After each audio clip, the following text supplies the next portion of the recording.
po malalaman yun? Mas malamig sa head. So, ang dami ka na position, mas malamig sa head. Near arm, there. Hindi. No. Forearm, sa may hips.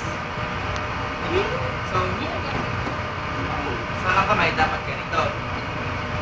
Take note guys yung position ng paa, so naka-wide tayo ganyan. Sige, sige. Tapos yung isa, nakaharap. Tapos pag ganun natin, eto, pupunta sa likod. Para saan? Bakit? Support. Support. So guys, ganito ha. Sa count of 3, iharap kita dito ha.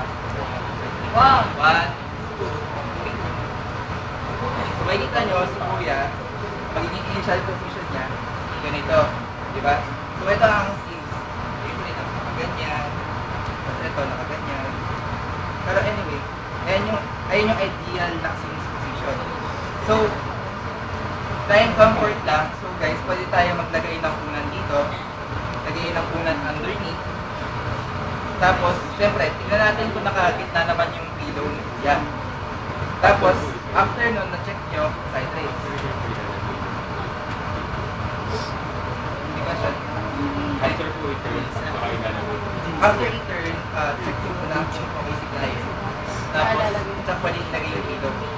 Pero syempre, consent pa rin ng client. Alam mo maglalagay tayo, ayaw pala niya. Uy, wala naman siyang palipas. So, guys, ito yung isa, sinks naman. Paano kung gusto natin prone? So, papaliktad. So, yung kanina nandito yung ulo ni Kuya, ito naman naka-face sa sa bed. Ano daw? Ang supply na kasama, kita ko dito.